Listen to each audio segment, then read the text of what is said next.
नमस्कार, प्रांजल ज्ञान गंगा में आप सभी का स्वागत है। आज हम श्रीमद् भगवद गीता के 15वें अध्याय के महत्तम का पाठ करेंगे। कल हमने 14वें अध्याय के महत्तम का पाठ किया था, तो चलिए अब 15वें अध्याय के महत्तम को शुरू करते हैं। श्री महादेव जी कहते हैं, पार्वती अब गीता के 15वें अध्याय का महत्तम सुनो। गौड़ देश में कृपाण नरसिंह नामक एक राजा थे, जिनकी तलवार की धार से युद्ध में देवता भी परास्त हो जाते थे। उनका बुद्धिमान सेनापति शस्त्र और शास्त्र की कलाओं का भंडार था।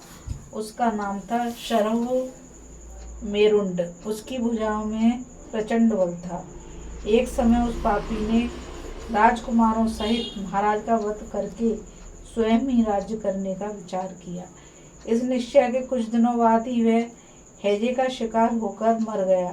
थोड़े समय में वह पापात्मा अपने पूर्व कर्म के कारण सिंधु देश में एक तेजस्वी घोड़ा हुआ। उसका पेट सटा हुआ था। घोड़े के लक्षणों का ठीक ठीक ज्ञान रखने वाले किसी वेश्य के पुत्र ने बहुत सा मूल्य देकर उस अश्व को खरीद लिया और यत्न के साथ उसे राजधानी तक वह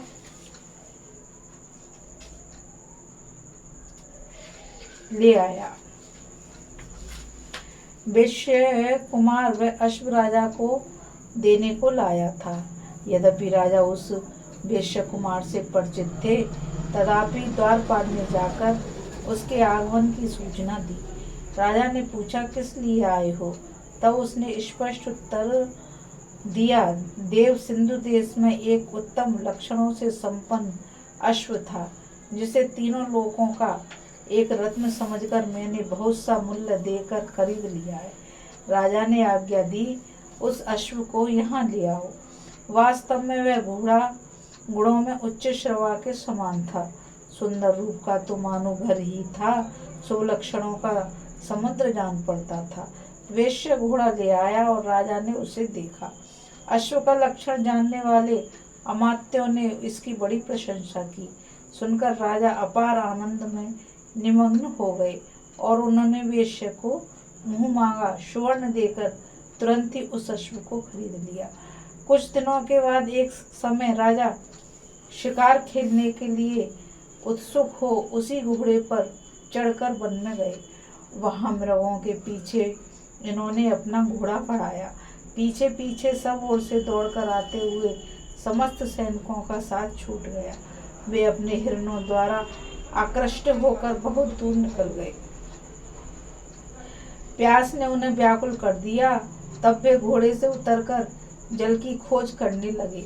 घोड़े को तो उन्होंने वृक्ष की डाली में बांध दिया और स्वयं एक चट्टान पर चढ़ने लगे। कुछ दूर जाने पर उन्होंने देखा कि एक पत्ते का टुकड़ा हवा से उड़कर शिलाखंड पर गिरा है। उसमें गीता के 15वें अध्याय का आधा श्लोक लिखा हुआ था। राजा उसे बाँचने लगे। उनके मुख से गीता के अक्षर सुनकर घोड़ा तुरंत गिर पड़ा और अश्व शरीर को छोड़कर तुरंत ही दिव्य विमान पर बैठकर वह स्वर्ग लोक को चला गया। तत्पश्चात राजा ने पहाड़ पर चढ़कर एक उत्तम आश्रम देखा, जहाँ नाग, केसर, केले, आम और नारियल के वृक्ष लहरा रहे थे। आश्रम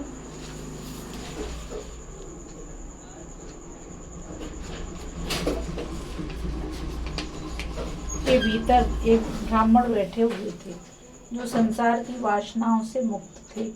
राजा ने उन्हें प्रणाम करके बड़ी भक्ति के साथ पूछा, ब्राह्मण, मेरा अश्व जो अभी अभी स्वर्ग को चला गया है, उसमें क्या कारण है? राजा की बात सुनकर त्रिकालदर्शी मंत्रवेत्ता एवं महापुरुषों में श्रेष्ठ विष्णु शर्मा नामक ब्राह्मण ने कहा, राजा, पूर्व काल में तुम्हारे यहाँ जो शरभ मेरुंड नामक सेनापति था, वह तुम्हें पुत्रों सहित मारकर स्वयं राज्य हड़प लेने को तैयार था। इसी बीच में हैजे का शिकार होकर वह मृत्यु को प्राप्त हो गया। उसके बाद वह उसी पाप से घोड़ा हुआ था। यहाँ कहीं गीता के 15वें अध्याय का आधा श्लोक लिखा मिल गया था। उसे तुम ही बाँचने लगे। उसी को तुम्हारे मुख से सुनकर वह अश्व स्वर्ग को प्राप्त हुआ है।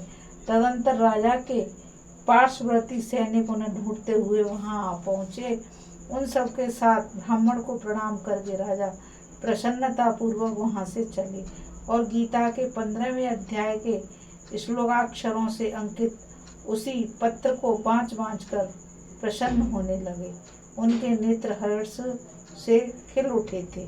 घर आकर उन्होंने मंत्रवेत्ता मंत्रियों के साथ अपने पुत्र सिंहबल को राज्य सिंहासन पर अभिषिक्त किया और स्वयं 15वें अध्याय के जप से विशुद्ध चित्त होकर मोक्ष को प्राप्त किया। बोलो श्री विष्णु भगवान की जय। बोलो श्रीमद् भगवत महापुराण की